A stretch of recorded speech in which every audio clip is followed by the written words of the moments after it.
തെരഞ്ഞെടുപ്പ് പ്രചാരണത്തിനായി രാഹുൽ ഗാന്ധിയും ഇന്ന് കേരളത്തിലെത്തുന്നുണ്ട്.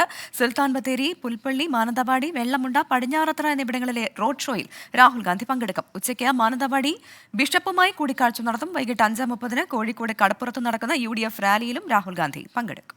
വിശദാംശങ്ങളുമായി ദീപക് ധർമ്മടമാണ് ചേരുന്നത് കൽപ്പറ്റയിൽ നിന്ന്. Very good morning Deepak Dharmadam. എന്തായാലും റോഡ് ഷോ, കർഷക സംഗമം, തൊഴിലാളി സംഗമം, ഇതിനിടെ ബിഷപ്പുമായുള്ള കൂടിക്കാഴ്ച, അങ്ങനെ ഒരു സമഗ്രമായ പാക്കേജ് ആണല്ലോ ഇന്ന് രാഹുൽ ഗാന്ധിയുടെ സന്ദർശനത്തിലൂടെ നടക്കാൻ പോകുന്നത്.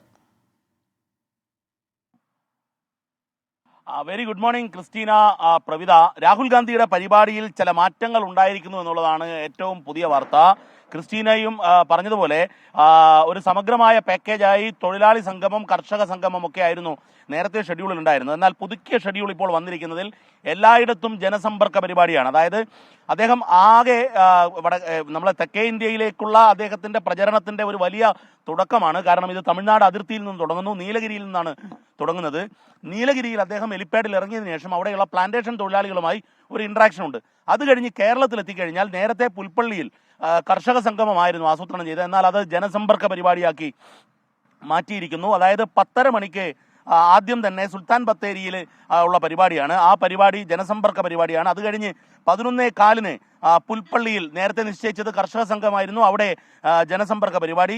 അത് കഴിഞ്ഞ് 12:15 ജനസമ്പർക്ക പരിപാടി വീണ്ടും നടക്കുന്നു. അത് കഴിഞ്ഞ് 1 മണിയാകുമ്പോൾ ബിഷപ്പ് ഹൗസിലേക്ക് എത്തുന്നു എന്നുള്ളതാണ് ഇതിൽ ഏറ്റവും പ്രധാനപ്പെട്ട കാര്യം. അതായത് മാനന്തവാടി ബിഷപ്പുമായി കൂടിക്കാഴ്ചയ്ക്ക് രാഹുൽ ഗാന്ധി തയ്യാറാകുന്നു. പ്രത്യേകിച്ചും ഇന്നലെ BJPയുടെ പ്രകടന പത്രിക ഇറങ്ങി. അതിൽ പ്രധാനപ്പെട്ട ഒരു കാര്യം കേരളവുമായി ബന്ധപ്പെട്ട് ഈ വന്യജീവി ആക്രമണം, അതിൽ കർഷകർ അനുഭവിക്കുന്ന വിഷമം, ഇതേക്കുറിച്ച് പരാമർശമുണ്ട്. അത്തരമൊരു സാഹചര്യത്തിൽ ഈ കൂടിക്കാഴ്ചയ്ക്ക് വലിയ പ്രാധാന്യമുണ്ട്. കാരണം സഭ ചില നിലപാടുകൾ എടുക്കുന്നു. പ്രത്യേകിച്ചും നേരത്തെ അലക്സ് പറഞ്ഞതുപോലെ കേരള സ്റ്റോറി ഒരു സജീവ രാഷ്ട്രീയ വിഷയം. കേരള സ്റ്റോറി കാണിക്കുന്നതിൽ സഭയുടെ പല ഘടകങ്ങൾ തയ്യാറാകുന്നു. ഇത്തരമൊരു ഘട്ടത്തിൽ രാഹുൽ ഗാന്ധി ബിഷപ്പുമായി കൂടിക്കാഴ്ച നടത്തുന്നതിന് വലിയ രാഷ്ട്രീയ പ്രാധാന്യമുണ്ട്. എല്ലാ പരിപാടികളും ജനസമ്പർക്ക പരിപാടികളാണ്.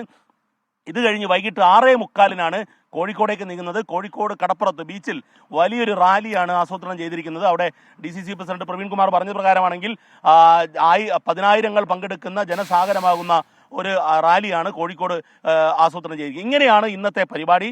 നേരത്തെ നിശ്ചയിച്ച രാഹുൽ ഗാന്ധിയുടെ പരിപാടിയുടെ ഷെഡ്യൂളിൽ മാറ്റം വന്നിരിക്കുന്നു എന്നുള്ളതാണ് ഏറ്റവും പ്രധാനപ്പെട്ട കാര്യം. ക്രിസ്റ്റീന, ശരി. ദീപക് ധർമ്മടമാണ് വിവരങ്ങൾ നൽകിയത്.